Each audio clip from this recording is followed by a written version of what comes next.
Hi viewers, இந்த வீடியோவில் நம்ம சுவையான பிரியாணி எப்படி செய்கிறதுன்னு பார்க்கலாம். அதுக்கு ஃபஸ்ட்டு மிக்ஸி ஜாரில் இஞ்சி பூண்டு பேஸ்ட் அரைச்சிட்டு அதில் ஒரு 4-5 பல் பூண்டு, கொஞ்சமாக இஞ்சி போட்டுட்டு, வெங்காயம் போட்டுட்டு, கொத்தமல்லி இலை போட்டுட்டு, கொஞ்சம் புதினா இலையும் போட்டு அரைச்சி எடுத்துக்கலாம். நெக்ஸ்ட்டு சிக்கனை உப்பு மஞ்சத்தூள்லாம் போட்டு கழுவி வச்சாச்சுங்க. இதில் அரைச்சி வச்ச பேஸ்ட்டை ஆட் பண்ணி நல்லா பிசைஞ்சு வச்சுக்கலாம். இஞ்சி பூண்டு, சின்ன வெங்காயம், புதினா, கொத்தமல்லி அரைச்ச பேஸ்ட்டு இதில் ஆட் பண்ணியாச்சு. நெக்ஸ்ட்டு இது கூட கொஞ்சமாக தயிர் ஆட் பண்ணிக்கலாம். அதுக்கப்புறம் கொஞ்சமாக பிரியாணி மசாலாவை ஆட் பண்ணிக்கலாம். தயிரும் பிரியாணி மசாலாவை ஆட் பண்ணியாச்சு. இதை நல்லா பிசைஞ்சு வச்சுக்கலாம். நல்லா பிசைஞ்சாச்சுங்க. இது ஒரு மூடி போட்டு ஒரு அரை மணி நேரத்துக்கு நல்லா ஊற வச்சிடலாம். இதுக்கடையில் பார்த்திங்கன்னா நான் 2.5 டம்ளர் பாஸ்மதி ரைஸ் எடுத்து தண்ணியில் போட்டு வச்சுருக்கேன். இது ஒரு அரை மணி நேரம் நல்லா ஊறட்டும்.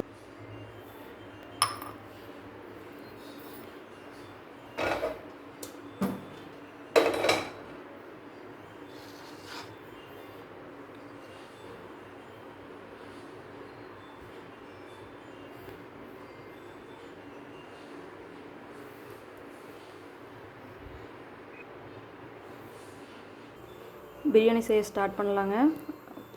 குக்கர் வச்சுட்டு குக்கர் நல்லா சூடானதும் கொஞ்சமாக நெய், கொஞ்சம் கல்லெண்ணெய் ஆட் பண்ணிக்கலாம்.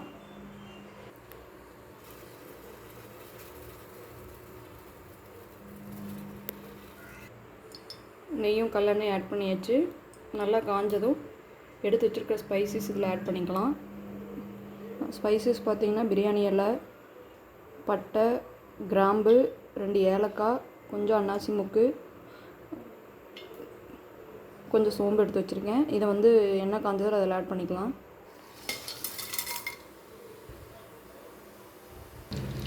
நெக்ஸ்ட்டு 2 பெரிய வெங்காயம் பொடி பொடியாக நறுக்கி வச்சுருக்கேன். அதை இதில் ஆட் பண்ணிக்கலாங்க. ஒரே ஒரு பச்சை மிளகாய் மட்டும் ஆட் பண்ணியிருக்கேன். வெங்காயம் நல்லா பொன்னிறமாக வதங்கட்டும். வதங்கினதுக்கப்புறம் 2 தக்காளி பொடி பொடியாக நறுக்கி வச்சுருக்கேன். அதை இதை ஆட் பண்ணிக்கலாம்.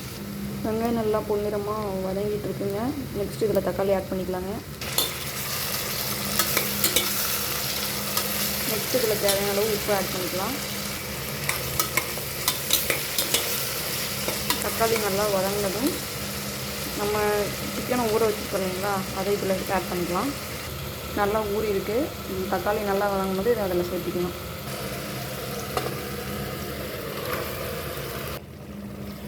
நம்ம பேஸ்ட் அரைக்கும் போது இஞ்சி பூண்டு போட்டாச்சு, கொத்தமல்லி புதினாவும் போட்டாச்சுங்க. அதனால் இப்போ எக்ஸ்ட்ரா எதுவும் ஆட் பண்ண வேண்டியதில்லை. சிக்கன் நல்லா அதிலே ஊறி இருக்கும். அது கூட நம்ம சிக்கன் பிரியாணி மசாலாவும் சேர்த்திருக்கோம். ஸோ அதனால் அதுவும் இப்போ ஆட் பண்ண வேண்டியதில்லை. இது கொஞ்சம் நேரம் நல்லா வேகட்டுங்க. அதுக்கப்புறம் இதில் அரிசி ஆல்ரெடி ஊற வச்சுருக்கோம். அதையும் களைஞ்சி எடுத்து இதில் ஆட் பண்ணிவிட்டு, பாஸ்மதி அரிசி எடுத்ததுனால 2.5 டம்ளர் அரிசி எடுத்துருக்கேங்க. அதுக்கு நம்ம 1 டம்ளருக்கு 1.5 டம்ளருங்கிற அளவில் தண்ணி ஆட் பண்ணிக்கலாம். ஒரு 5 to 10 மினிட்ஸ் இது நல்லா வேகட்டும்.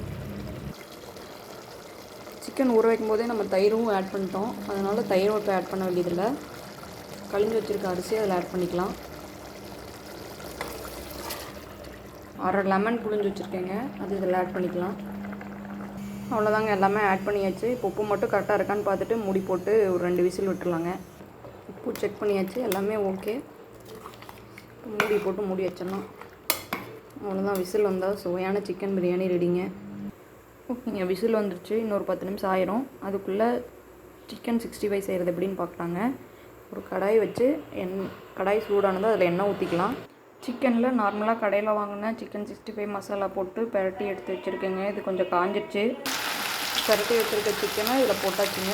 நல்லா வெந்ததும் எடுத்துக்கலாம். சிக்கன் 65 போட்டு எடுத்தாச்சுங்க. நெக்ஸ்ட்டு பிரியாணி எப்படி இருக்குன்னு பார்க்கலாம். விசில் ஆஃப் ஆயிடுச்சு. நல்லா வந்திருக்கு. அவ்வளோதாங்க, சுவையான சிக்கன் பிரியாணியும் சிக்கன் 65 ரெடிங்க. இது எல்லாமே ரொம்ப சிம்பிளான ரெசிபிங்க. நம்ம சேனலில் சப்ஸ்கிரைப் பண்ணிங்கன்னா நான் போடுற வீடியோ எல்லாமே உங்களுக்கு ரெகுலராக வந்துட்டுருக்கும். ஸோ நெக்ஸ்ட் வீடியோவில் பார்க்கலாங்க. மறக்காமல் நம்ம சேனலை சப்ஸ்கிரைப் பண்ணுங்கள், லைக் பண்ணுங்கள். தேங்க்யூ, பாய் பாய்.